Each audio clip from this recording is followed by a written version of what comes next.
Welcome to AP World History Modern. This is topic 6.7, Effects of Migration. The essential question: how and why did patterns of migration affect society between 1750 and 1900? What's the big idea?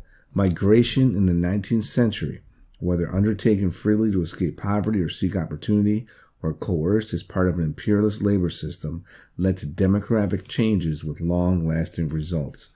Laborers tend to be male from particular ethnic groups, such as the Indian indentured servants, brought to work on sugar plantations in the Caribbean, or the Chinese laborers recruited to complete the transcontinental railroads in the U.S. These migrants often formed ethnic enclaves and created cultural groups that maintained elements of their native culture and religion while absorbing the influences of their new locations. For example, many Indians in Trinidad and Tobago practiced Hinduism and contributed to Caribbean musical traditions. These migrants also left behind women who sometimes took on the roles formerly filled by men and thus brought about change in migrants' home societies. Migrant groups often experienced racial, ethnic prejudice. The Chinese Exclusion Act was the first major U.S. federal legislation that specifically suspended immigration for a specific ethnic group. Okay, topic 1, changes in home societies. What's the big idea? The experience of migrants and the families they left behind varied widely depending on the norms of their home cultures. I got 3 takeaways for you. Migrant laborers were more often male than female, so in some places their migration, whether internal or external, brought a shift in demographics and gender roles in the societies they left. Right? That's the idea of this chapter, this topic, right? Effects. So we're going over the effects. However, in other places, women gained some autonomy and authority as they took on responsibilities once filled by their husbands and took a meaningful place in society outside the bounds of family responsibilities. Most male migrants sent remittances funds from their foreign earnings back home. If the remittance were large enough, women often reduced their hours working outside the home and spent more time with family responsibilities while also exercising considerable decision-making power. So you're seeing roles, gender roles are getting changed in their homeland, right? Again, what are some of the effects? That's what we're learning about in this chapter. Okay, topic number 2. The effects of migration on receiving societies. Big idea. Immigrants were interested in a new economic start, but intent on carrying with them their own traditions and culture. Ethnic enclaves, clusters of neighborhoods of people from the same foreign country, formed in major cities in the world. Like in Delray, just next to Southwest Detroit here, when I was your age, I could go to Delray and I would get some amazing Hungarian goulash. Delray was predominantly Hungarian. Corktown was Irish, and then it was Maltese, right? I used to go to that Maltese club when I was a kid. And of course, we have a large Hispanic population. Mexican town, Greek town. There's still, believe it or not, there's still a Chinatown in the Cass Corridor. Used to be a lot bigger, but Detroit is a perfect example of a lot of this and our diversity in certain areas of the city, in the past and present. Okay, subtopic 1, Chinese enclaves. Many Chinese emigrated in search of work during the latter half of the 19th century, some to work on sugar plantations or for other agricultural endeavors, others to work in industry and transportation. Chinese enclaves. Number 1, I got 8 takeaways for you. The Chinese who migrated to Southeast Asia thrived under colonial rule. And don't forget our Ayn Rand Che Guevara lecture. And I said, keep these 2 in mind.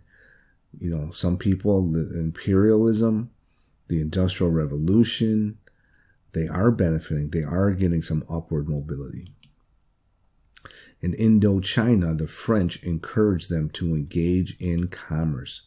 In Malaya, they managed opium farms and controlled opium distribution for the British, right? And opium's going to be, the foundation of cocaine and heroin. 4. Some Chinese acquired great wealth as moneylenders or through international Southeast Asia and were a significant presence in the region. So you're seeing, some people are benefiting here. 5. Chinese immigrants first came to the U.S. in large numbers during the height of the California gold rush. Chinese laborers became indispensable during the construction of the first transcontinental railroad. Between 1847 and 1874, some 225,000 Chinese laborers were sent to Cuba and Peru on 8-year contracts. In each area they lived, Chinese immigrants left their cultural stamp. Some Peruvian cuisine is a fusion of Chinese foods and ingredients and cooking styles of Peru. If you're a big foodie like me, understand how history affects food. Okay, subtopic number 2, Indian enclaves. What's the big idea? The British Empire abolished slavery in 1833. However, it was replaced with a system that was a little better, indentured servitude. Indians were among the first indentured servants sent to work in British colonies. I got 8 takeaways for you. Tens of thousands of Indians went to Africa as indentured servants. Both Hindu and Muslims emigrated from India to South Africa. The Hindu and Muslim Indian population of South Africa was divided by class, language, and religion. However, Indians in South Africa shared the injustice of discrimination, which became central to the work of a young Indian named Mohandas Gandhi. I got 8 takeaways for you. This is the 5th one. He arrived in Pretoria, South Africa in 1893, where he intended to practice law. 6. After suffering repeatedly from racial discrimination, Gandhi became an activist. 7. He founded the Native Indian Congress and worked to expose to the world the rampant discrimination against Indians in South Africa. 8. The last one. In 1924, Gandhi returned to India, where he became a leader in the Indian nationalist movement against British rule.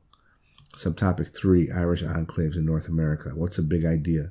Before the American Revolution, most Irish who came to North America were Protestant descendants of Scots who had previously migrated to Ireland. They are often referred to as Scots-Irish. Most came as indentured servants. Those who paid their own passage often went west to the frontier. Subtopic 4, Italian enclaves. A lot of history here in Detroit, right? What's the big idea? Italian immigrants came to the U.S. and Argentina. Argentina gave immigrants the same rights as citizens. Italian is still spoken today in some parts in Argentina. I believe it's Buenos Aires. Little side note here. Tell me if this doesn't sound familiar. Immigrants often took jobs for less money when they arrived on foreign soil. This built up resentment between citizens and immigrants. We talking a couple hundred years ago, or we talking yesterday, right? Okay, subtopic 5, the Chinese Exclusion Act. What's the big idea? The Chinese Exclusion Act was an immigration law passed in 1882 that prevented Chinese laborers from immigrating to the U.S. The Chinese Exclusion Act was the first immigration law that excluded an entire ethnic group. It also excluded Chinese nationals from eligibility for U.S. citizenship. The initial version of the act prevented certain kinds of Chinese laborers from entering the U.S., reserving immigration rights only for teachers, merchants, officials, and travelers. However, in 1924, the act was amended to prevent all Chinese nationals from immigrating to the United States. The 1924 amendments to the Chinese Exclusion Act also prevented citizens of other Asian nations from immigrating to the U.S. These laws were renewed twice and remained in effect until they were repealed in 1943. Subtopic 6, the Chinese in Australia. What's the big idea? The term white Australia. How about that? So much for showing a little decorum or subtlety, right?